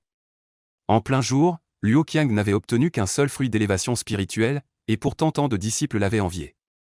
Si ces 15 fruits d'élévation spirituelle venaient à être divulgués, cela susciterait probablement la jalousie d'innombrables personnes. Mais Jidi n'allait naturellement pas révéler cela bêtement. Ses parents étant morts tôt, il avait grandi seul et était devenu extrêmement mature mentalement, sinon il serait mort sans même savoir comment. Rangeant les fruits spirituels supplémentaires dans le sac de stockage, Jidi en prit un et commença à le grignoter. D'après ce qui était noté dans ce livret, la quantité de QI nécessaire pour percer au 3e niveau de la culture du QI était plusieurs fois supérieure à celle du 2e niveau. Mais Jidi, grâce aux fruits spirituels, cultivait naturellement très vite. Après avoir consommé environ 10 fruits, un bruit sourd retentit soudainement à l'intérieur de son corps. Sa cultivation, qui venait tout juste de percer au 2e niveau de la culture du QI, avait de nouveau franchi un palier. Il entra dans le 3e niveau de la culture du QI. Le QI spirituel dans son corps atteignit également la taille d'un petit ruisseau. Si cette vitesse venait à être divulguée, elle ferait sans doute tomber d'innombrables mâchoires de stupeur. Car il n'avait cultivé que depuis moins d'un demi-mois. 3e niveau de la culture du QI. Jidi n'en fut pas particulièrement impressionné et continua à consommer les 5 fruits spirituels restants, tandis que le QI spirituel de la taille d'un petit ruisseau se rapprochait lentement de celle d'un ruisseau. Le lendemain, Jidi se dirigea vers la cabane avec un panier de fruits, la tête baissée, perdu dans ses pensées. Je ne sais pas si c'est mon imagination. Mais l'amélioration de la cultivation apportée par ces fruits des élévations spirituelles semble avoir beaucoup diminué. Jidi fronça les sourcils en réfléchissant à la raison. À mesure qu'il mangeait de plus en plus de fruits des élévations spirituelles, il découvrit que l'amélioration de la cultivation commençait à s'affaiblir continuellement. J'y avais entendu dire que si ce n'est qu'une petite maladie, il vaut mieux ne pas prendre de médicaments, d'une part parce que tout médicament a des effets secondaires, et d'autre part, parce que à force d'en prendre, le corps développe une résistance. Serait-ce la même chose pour ces fruits? Jidi réfléchit profondément, sentant que sa supposition était probablement très proche de la vérité, mais impuissant. Après tout, c'est un facteur inévitable. Tant pis, même si ça diminue, j'y ai quand même autant de fruits. Jidi rit avec insouciance, sans trop s'inquiéter, et arriva rapidement à la 11e alcôve. Comme d'habitude, Jidi versa les fruits à l'intérieur, puis regarda la grande créature à l'intérieur qui n'était plus aussi craintive qu'au début. Cette vipère noire semble avoir une cultivation au sommet du 3e niveau de la phase de raffinage du QI. Je suis moi-même au 3e niveau maintenant, même si je ne peux pas encore la vaincre, ce n'est pas si dangereux. La voyant afficher un air hautain et ne pas le prendre au sérieux, Jidi ne se fâcha pas. D'un coup d'œil, après avoir confirmé qu'il n'y avait personne dans la cabane, il sortit de son sac de stockage une baie d'ascension spirituelle passée dans un fourneau, hésita un instant, puis la jeta directement à côté de la vipère noire. Depuis qu'il avait découvert qu'il y avait ici tant de bailles d'ascension spirituelle capables d'améliorer la cultivation, il ne voulait plus quitter cet endroit. Il fallait donc naturellement bien s'entendre avec cette grande bête, pour éviter qu'elle ne lui donne un coup de croc lorsqu'il entrerait nettoyer les compartiments ou prendre un bain. Mais Jidi n'était pas très sûr que cette vipère noire s'intéresserait à ces baies. Heureusement, cette inquiétude était superflue. La vipère noire sembla percevoir quelque chose, ouvrit les yeux avec hésitation, puis approcha son énorme tête de la baie d'ascension spirituelle améliorée. L'instant d'après, elle l'avala d'un coup, affichant une expression satisfaite dans ses yeux. Ça marche. Jidi, ravi au fond du cœur, sortit une autre baille. Tu veux encore en manger?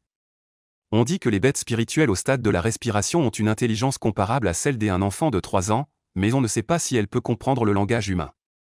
En voyant le fruit dans sa main, le serpent noir montra un désir presque humain dans ses yeux et se précipita immédiatement vers lui. Le visage de Jidi s'assombrit aussitôt, incertain que la barrière en bois de ce box puisse l'arrêter, il recula instinctivement d'un pas. Ce n'est qu'en entendant le bruit des chaînes qu'il remarqua un anneau de fer solidement fixé à la queue du grand serpent, d'où une chaîne s'étendait jusqu'au sol. Le grand serpent se débattait et rugissait désespérément, tentant de bondir pour arracher ce fruit, mais en vain, car la chaîne le retenait fermement, l'empêchant de quitter le box. « Bête, tu veux voler ?» Voyant cela, Jidi retrouva son calme, ricana en regardant ses efforts, puis rangea ce fruit des élévations spirituelles. Souviens-toi, je peux te le donner, mais tu ne dois pas le prendre de force. Ce fruit, elle n'y pense pas cette fois. Si tu te comportes bien la prochaine fois, je te récompenserai. Jidi le regarda froidement, sans se soucier de savoir s'il avait compris ou non, et sortit directement de la cabane. Il agissait ainsi pour inculquer une attitude à ce serpent, lui faire comprendre qui est le maître, sinon, même s'il lui donnait plus de fruits d'ascension spirituelle, cette bête ne se souviendrait pas forcément de sa bonté. Après tout, même si le disciple précédent le nourrissait chaque jour, cette bête pouvait déchirer son bras, ce qui montre bien son caractère. Vouloir qu'elle soit reconnaissante est impossible, mais il pouvait essayer, grâce à ses fruits, de la faire obéir. Obéis, et tu auras des fruits à manger. Reste à savoir si cette bête est assez intelligente. La tâche est lourde et le chemin long. En sortant de la cabane, Jidi tenait sa tête à deux mains, sans trop d'inquiétude sur son visage. De toute façon, ce n'était que le 4e jour depuis son arrivée à l'étable, et il lui restait 3 jours pour nettoyer les box. 3 jours, je ne sais pas s'ils suffiront à dompter cette créature et à réduire son hostilité envers moi. De retour dans sa chambre, Jidi mit dans le poêle les fruits qu'il avait gardés en nourrissant le serpent noir, puis continua à cultiver. Ce n'est qu'à l'après-midi, quand l'énergie spirituelle dans son corps se rapprocha un peu plus du ruisseau, qu'il sortit prendre un panier de fruits pour nourrir le serpent. Cette fois, Jidi sortit à nouveau un fruit des ascensions spirituelles, mais le serpent noir, toujours indomptable et ayant goûté à la douceur, tenta de bondir pour lui arracher le fruit. Tu n'as toujours pas retenu la leçon? J'y ai dit que je pouvais te le donner, mais tu ne peux pas le prendre de force. Si tu veux manger, attends que je te le donne. Est-ce il y a une prochaine fois, oublie ce fruit. Jidi ricana froidement, rangea le fruit et sortit directement de la cabane. Cette fois, le serpent noir regarda longuement son dos, ses yeux affichant une réflexion empreinte d'humanité. Jidi, bien sûr, ne le savait pas. En sortant de la cabane, il vit soudain une silhouette et s'approcher de lui. Et, le nouveau, j'y ai quelque chose à faire tout à l'heure, va laver le fauve numéro 3 à ma place. C'était un homme à la silhouette maigre, également disciple de l'écurie, mais arrivé plus tôt que Jidi. Eh bien, c'est Aison. On dit qu'il s'occupe de ce loup démoniaque, au caractère difficile, et qu'il a même percé le 3e niveau de la cultivation du QI. Il devient très agité pendant les bains. Ce type a tellement peur qu'il n'ose plus entrer dans la cabine maintenant. Il veut que ce nouveau le remplace. Je me demande ce que ce nouveau va faire.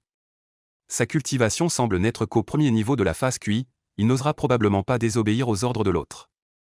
L'agitation ici attira immédiatement l'attention des autres disciples de l'étable, qui se préparaient à assister au spectacle. Ils savaient bien que ce que disait Aison, prétextant avoir quelque chose à faire, n'était qu'une excuse. En réalité, il avait peur et n'osait pas entrer, voulant refiler la tâche au nouveau. Mais personne ne voulait se mêler de ça. Travaille bien, ne fais pas d'erreur. Aison tapota l'épaule de Jidi avec un sourire, sans craindre que les autres ne devinent son intention.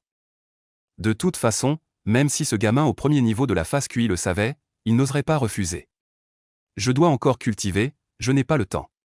Va demander à quelqu'un d'autre. Jidi, entendant le ton autoritaire de l'autre, fronça les sourcils et le regarda. Avec sa cultivation, il pouvait naturellement voir que l'autre était au 2e niveau de la phase QI. S'il était arrivé il y a peu, il aurait encore eu quelques scrupules, mais maintenant, il n'y prêtait plus attention et refusa directement. Gamin, qu'est-ce que tu as dit? Le voyant refuser si catégoriquement, Aison resta figé, se demandant s'il avait mal entendu. Un simple cultivateur de la première couche de la condensation du QI osait le refuser. J'ai dit que j'avais des choses à faire, pas le temps. Jidi répéta. Ce nouveau venu avait osé refuser. TSK, le spectacle promet d'être bon. Les autres disciples de l'étable à bête étaient également très étonnés, encore plus excités à l'idée de voir le spectacle. Gamin, tu ferais mieux de réfléchir avant de répondre. Cette fois, Aison entendit enfin clairement. Voyant les regards moqueurs autour de lui, il se sentit humilié et très irrité. Quoi, si je ne viens pas, tu vas me forcer?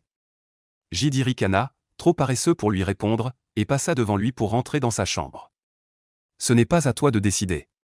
Si tu ne veux pas souffrir, obéis-moi docilement.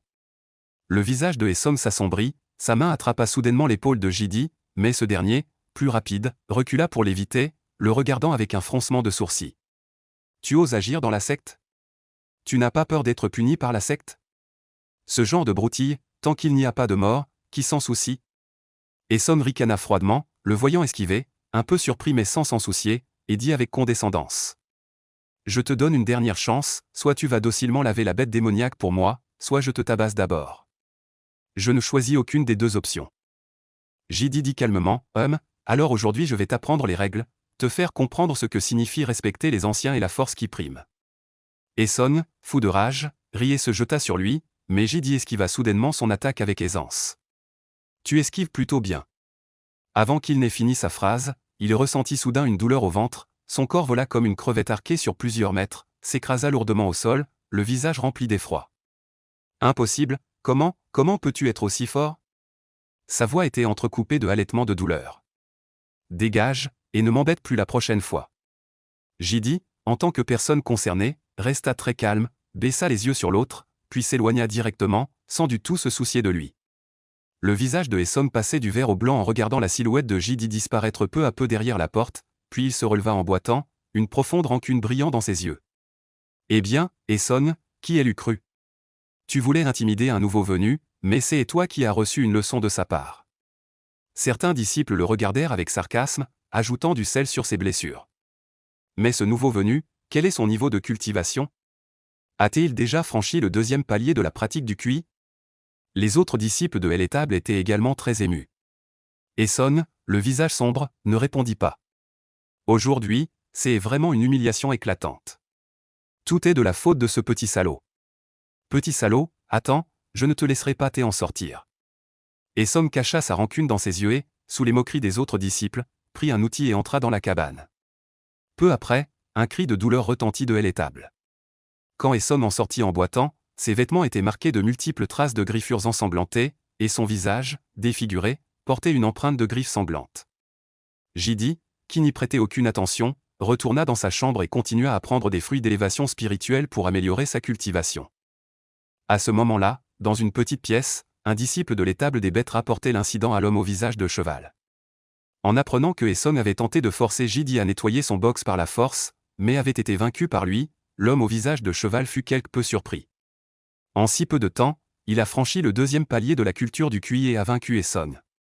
Cet homme peut être considéré comme un génie. Malheureusement, il a offensé la sœur aînée Son et ne vivra pas longtemps. Après avoir fait signe aux disciples de se retirer, l'homme au visage de cheval ferma les yeux, ne prenant pas cette affaire à cœur. À ses yeux, Jidi était déjà un homme fini.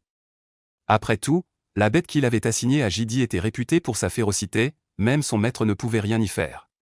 Quand viendrait le jour du nettoyage du box, ce gamin serait au moins estropié, sinon mort. Cela suffirait à satisfaire la sœur aînée Son. On ne savait pas exactement ce que Songjia et Jidi avaient entre eux, mais les subordonnés n'avaient qu'à agir selon les souhaits de l'autre.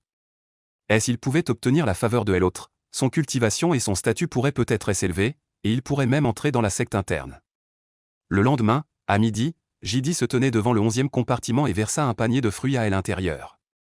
Le serpent noir ouvrit les yeux et le regarda, sa tête massive restant immobile, seule sa langue rouge fourchue sortant. Jidi savait ce qu'il attendait. Voyant qu'il n'y avait personne autour, il sortit une baie d'élévation spirituelle qu'il avait améliorée avec son chaudron en cuivre. Cette fois, le serpent noir fixa intensément ses pupilles verticales, affichant un désir ardent, mais peut-être que les paroles de Jidi de la veille avaient eu un effet, ou qu'il savait qu'il ne pouvait pas briser la chaîne, il ne se précipita plus. Pas mal, il n'a plus l'idée de se précipiter. Jidi était très satisfait de cet effet et jeta directement le fruit à l'intérieur. De toute façon, il pouvait avoir autant de ce genre de fruit qu'il voulait. Le serpent noir, voyant le fruit rouler à côté de lui, sembla hésiter un instant, puis, après une pause, approcha sa tête et elle avala rapidement, ses yeux rouges montrant une expression de contentement, puis il le regarda de nouveau. Un autre fruit roula à côté de lui. Après un moment d'hésitation, il l'avala rapidement, et sa cultivation se rapprocha beaucoup du 4e niveau de la pratique du QI. Souviens-toi, tant que tu m'écouteras bien, je te dirai d'aller à l'est et tu n'iras pas à l'ouest. Je pourrai te donner un fruit à chaque repas. Le serpent noir sembla comprendre ces paroles, il tira sa langue et regarda le jeune homme dehors, ses yeux montrant une soumission pleine d'humanité. Jidi en était très satisfait. Après avoir parlé, il se retourna et sortit de l'étable. Dehors, il n'y avait aucune silhouette de disciples, à part certains qui cultivaient dans leur propre cabane, d'autres n'étaient pas dans l'étable. Après tout, en dehors des heures de repas, les disciples pouvaient disposer de leur temps libre. Certains disciples ne restaient pas dans l'étable pendant leur temps libre. À vrai dire, je suis arrivé à la secte des 7 mystères depuis si longtemps sans jamais quitter cet endroit. Je me demande à quoi ressemble le paysage en dehors de l'étable. Jidi n'a fait que soupirer, il n'avait pas envie de sortir se promener. Dans un endroit inconnu, sans amis ni connaissances, il valait mieux continuer à cultiver pour percer rapidement le 4e niveau de la pratique du QI. Il cueillit quelques fruits dans le jardin et rentra dans sa cabane. En chemin, il a croisé Eson, qui boitait et avait une marque de griffes sanglantes sur le visage. Il avait dû être griffé par le loup démoniaque dont il s'occupait en nettoyant la cage. Eson le regarda aussi, ses yeux pleins de venin. Le loup des neiges dont il s'occupait avait un tempérament plutôt violent, elle n'aimait pas se baigner et résistait toujours. Avant, quand leur niveau de cultivation était proche, il pouvait encore tenir tête. Maintenant que cette bête avait franchi le 3e palier de la phase de raffinement du QI, elle lui donnait bien du fil à retordre. Si cette bête n'avait pas été domestiquée par la secte et n'avait pas perdu un peu de sa sauvagerie, il serait probablement déjà mort. Tu trouves que tes blessures ne sont pas assez graves? Jidi jeta un coup d'œil à la rancune dans ses yeux et ricana froidement. Ne t'inquiète pas, bientôt tu suivras mon chemin, et même pire que moi. Eson ricana froidement et s'éloigna en boitant. Jidi ne prit pas la peine de s'occuper de cet imbécile et rentra directement chez lui. À part le moment de nourrir le serpent, il passait tout son temps à cultiver. D'après ce qui est consigné dans le canon suprême, pour percer le 4e niveau de la cultivation du QI, il faut que l'énergie spirituelle se transforme en ruisseau.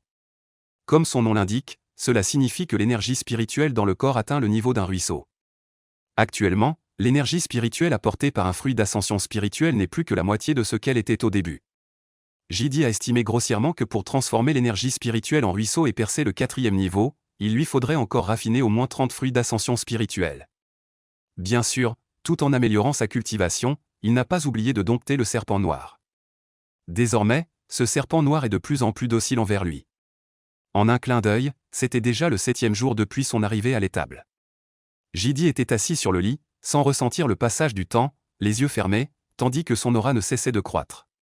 Ces 2 derniers jours, il avait presque raffiné 28 fruits d'ascension spirituelle. L'énergie spirituelle dans son corps était très proche du niveau d'un ruisseau. Jidi n'était toujours pas satisfait. Il avala un à un les fruits, les raffina, et l'énergie spirituelle dans son corps ne cessait de croître, provoquant des remous dans une énergie spirituelle dont l'ampleur dépassait largement celle d'un petit fossé. À ce moment-là, dans l'étable, les disciples, ne voyant pas Jidi, étaient tous un peu perplexes. Aujourd'hui, c'est le jour du nettoyage de la chambre 11, n'est-ce pas? Et le nouveau, est-ce qu'il se cache par peur? C'est normal d'avoir peur, après tout, cette bête est au sommet du 3e niveau de la cultivation du QI. Chut! Si le maître de la bête démoniaque entend ça, fais attention à toi. Tôt le matin, après avoir nourri les bêtes dont ils sont responsables, les disciples de l'écurie se rassemblent pour discuter. Qui aurait cru que la bête de la chambre 11 était si célèbre dans l'écurie? Tout le monde pense que Jidi se cache par peur. À ce moment-là, l'homme au visage de cheval apparaît autour de l'écurie, et les disciples se taisent et le saluent respectueusement. Vous avez vu le régisseur? Où est Jidi? L'homme au visage de cheval fronce légèrement les sourcils. En réponse au régisseur Wang, ce type se cache dans sa chambre et n'ose pas sortir. Ce matin, il n'a même pas nourri la bête dont il est responsable. Et Song commence à parler d'un ton sarcastique, rempli d'une rancune inexpliquée envers Jidi. Va le chercher, ce n'est plus le moment de rester dans la chambre. L'homme au visage allongé ricana froidement, connaissant bien leurs différends, et ordonna immédiatement qu'on aille le chercher. Comme vous voudrez. Et Son, ravi, se dirigea vers la pièce où habitait Jidi. Voyant la porte verrouillée de l'intérieur, il se mit à tambouriner bruyamment. Jidi, sors de là. Te cacher ne sert à rien, le régisseur est dehors. Entendant le bruit, Jidi, à l'intérieur, ferma les yeux serrés, sans se soucier de ce qui se passait. Après avoir complètement raffiné la 31e baille de l'esprit ascendant, l'énergie spirituelle dans son corps, qui avait déjà atteint l'ampleur d'un ruisseau, se mit soudainement à bouillonner et à s'agiter à grande échelle. Elle heurtait sans cesse la barrière du 4e palier de la cultivation du QI. Brise-toi pour moi. Les yeux de Jidi injectés de sang, alors que Esong vociférait devant la porte, un bruit de quelque chose qui se brisait retentit de l'intérieur de son corps. Avec un grondement sourd, l'énergie spirituelle dans son corps se calma. Ainsi, c'est ça, la sensation d'avoir franchi le 4e palier du QI? Jidi ouvrit lentement les yeux et jeta un coup d'œil vers la porte. Jidi, sors vite. Je sais que tu es là-dedans. Eson, dehors, continuait à crier, mais à ce moment, la porte fermée s'ouvrit soudainement avec un grincement. Un jeune garçon vêtu d'une tenue de disciple verte se tenait à l'entrée, le regardant froidement. Le chef te cherche. Sous ce regard, Éson ne put s'empêcher d'avoir des palpitations, et sa voix baissa d'un ton. Salutations au chef. Jidi vit naturellement l'homme au visage de cheval, s'avança et fit une révérence respectueuse, imitant le geste. Jidi, sais-tu quel jour on est aujourd'hui? L'homme au visage de cheval dit d'une voix grave. Éson était alors plein de jubilation malveillante. Chef, vous avez seulement dit de nettoyer une fois tous les 7 jours, sans préciser l'heure, n'est-ce pas? Jidi répondit avec dignité, sans humilité ni arrogance. Je suis le chef, je décide quand tu dois nettoyer.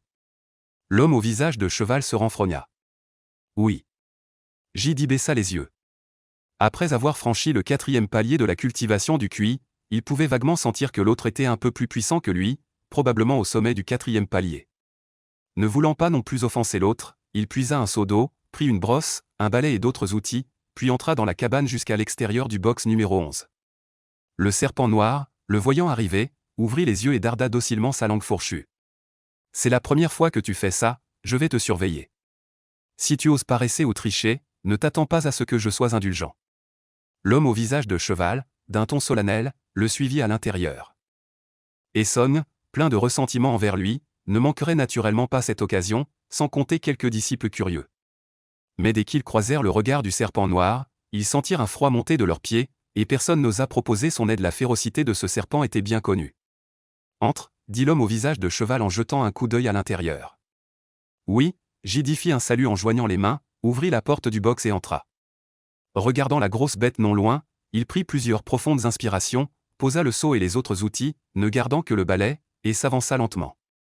Toujours sur ses gardes, prêt à parer à un changement d'humeur de cette bête. Bien que ce type se soit montré très docile ces 2 derniers jours, un serpent reste un serpent. Jidi n'osait pas lui faire entièrement confiance, même si sa cultivation était déjà légèrement supérieure, il ne pouvait pas se permettre d'être négligent. Alors qu'il s'approchait pas à pas, le serpent noir darda sa langue et approcha son énorme tête de Jidi, comme pour émettre un signal dangereux. Pendant un instant, les disciples dehors se tendirent aussi, comme si c'était eux-mêmes qui étaient à l'intérieur. Voilà, dévore-le. Éson était très excité, imaginant déjà la scène où Jidi serait attaqué par le serpent noir. Jidi le fixait aussi intensément, son cœur battant la chamade, le balai dans sa main prêt à être utilisé comme une arme pour lui donner un coup sur la tête. Heureusement, les 2 jours de nourrissage et d'entraînement avaient porté leurs fruits. Le serpent noir approcha sa tête de lui, le regarda, puis recula. Au moins, cette bête a un peu de conscience.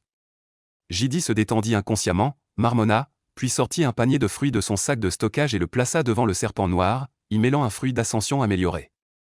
Voyant le serpent noir baisser la tête pour manger les fruits, Jidi tenait également un balai pour nettoyer les excréments dans la cellule. Un homme et un serpent se répartissaient clairement les tâches. Qu'est-ce qui se passait? Ce serpent ne l'avait même pas attaqué? Les disciples qui suivaient à l'extérieur de la cellule étaient tous stupéfaits. L'homme au visage de cheval, et SNG, qui nourrissait une rancune profonde envers Jidi, était également abasourdi, incapable de comprendre pourquoi ce serpent noir était si docile et n'avait pas attaqué Jidi. Tu manges, je te lave. Bientôt, les excréments dans la cellule furent nettoyés. Jidi posa le seau d'eau à ses pieds, jeta un coup d'œil au serpent noir, et commença à brosser les excréments sur son corps avec une brosse. Le serpent noir continuait à manger les fruits sans lui prêter attention, tout se déroulait sans accroc. Petit vaurien, en voyant cela, et SNG fixa son dos d'un regard sombre, toucha les griffures sur son visage, ses yeux émettaient une lueur glaciale, et son expression était pleine de déséquilibre et de colère. Lorsque je nettoyais la cellule, j'ai été blessé comme ça, pourquoi ce vaurien s'en sort-il indemne? À cet instant, l'attention de tous était concentrée dans la cabine, et personne ne remarqua une petite flèche de la taille d'une aiguille d'argent qui fendit soudain et l'air et frappa le ventre mou du serpent géant. Un bruit métallique retentit, et l'aiguille d'argent fut juste bloquée par les écailles du ventre du serpent noir, mais celui-ci, sous l'effet de la douleur, poussa un rugissement furieux, se déchaîna en hurlant violemment, et les fruits dans le panier furent renversés partout. Meurs, salaud! Pensa secrètement Esng avec frénésie. Maintenant que Jidi était à côté du serpent noir, si celui-ci s'emportait soudainement, il mourrait à coup sûr. L'homme au visage de cheval sembla s'en rendre compte et le regarda discrètement sans rien dire. Les autres disciples à côté, eux, avaient déjà le visage changé de stupeur. Malheur, ce serpent noir a perdu le contrôle. Qui est ce? En voyant le serpent noir s'emballer soudainement, Jidi fut également surpris, puis son corps recula instantanément au loin. Il regarda devant lui et découvrit l'aiguille d'argent tombée à terre. Une lueur froide traversa ses yeux, et il comprit immédiatement pourquoi le serpent noir avait soudainement perdu le contrôle. Quelqu'un voulait lui nuire. Esng, la seule personne avec qui il avait eu des démêlés depuis son arrivée à l'étable, c'était lui. En dehors de cela, il ne voyait vraiment pas qui voudrait le tuer. Ce salaud. Jidi réprima de force sa colère, n'eut pas le temps de réfléchir davantage, et son regard se porta sur le serpent noir qui, effrayé, ne cessait de siffler devant lui. Il n'était pas sûr non plus que ce serpent dans cet état l'attaquerait. Mais il le comprit vite, la créature avait déjà pris tout le monde pour ennemi. D'un coup, son corps se détendit comme un fouet géant et fonça sur lui. Bon sang. Les pupilles de Jidi se contractèrent, l'énergie spirituelle dans son corps tourna presque à plein régime, et il bondit en arrière vers la porte. Mais alors qu'il s'apprêtait à sortir de la stalle, la porte se referma brusquement. La tâche n'est pas terminée, tu ne sors pas. L'homme au visage de cheval se tenait dehors, l'air impassible. Jidi le fixa intensément. Ce serpent noir était maintenant hors de contrôle, et pourtant l'autre exigeait qu'il continue à le nettoyer. Pourquoi tu ne viens pas toi-même, bordel ? Intendant, ce serpent noir a été attaqué par quelqu'un, c'est justement. L'autre était l'intendant, Jidi ne pouvait que retenir sa colère. Mais avant qu'il ait fini sa phrase, il fut directement interrompu. Les règles sont les règles. Si la tâche n'est pas accomplie, tu ne sors pas. C'est l'ordre de l'intendant. Si tu oses désobéir, c'est un acte de rébellion contre tes supérieurs. Selon le règlement de la secte, ta cultivation peut être abolie et tu seras expulsé. L'homme au visage allongé insista lourdement sur le mot intendant. Ce paysan avait offensé la sœur aînée Son, et en une telle occasion, il devait naturellement agir selon les règles. Bien sûr, ces règles étaient aussi les siennes. Le règlement de la secte ne stipulait pas à quel moment les disciples devaient nettoyer les box ou ces menus détails. Bien, je m'en souviens. Jidi fixa son regard sur lui. Bien qu'il ne sache pas tout, il voyait bien que l'autre le délibérément embêtait. Il ne savait pas non plus pourquoi l'autre le ciblait. Il n'avait pourtant pas offensé cet homme, n'est-ce pas ? Tu me menaces ? L'homme au visage allongé le regarda, percevant sa colère. Une lueur de moquerie traversa le fond de ses yeux. Les autres disciples, voyant cela, trouvèrent que l'homme au visage allongé agissait sans humanité, mais dès qu'il les balaya du regard, ils se turent, apeurés, n'osant rien dire. L'autre était un intendant, et sa cultivation les dépassait largement. Il n'était pas en mesure de l'offenser. À cet instant, le serpent noir secoua son corps, et d'innombrables fruits éparpillés sur le sol s'envolèrent, frappant la foule.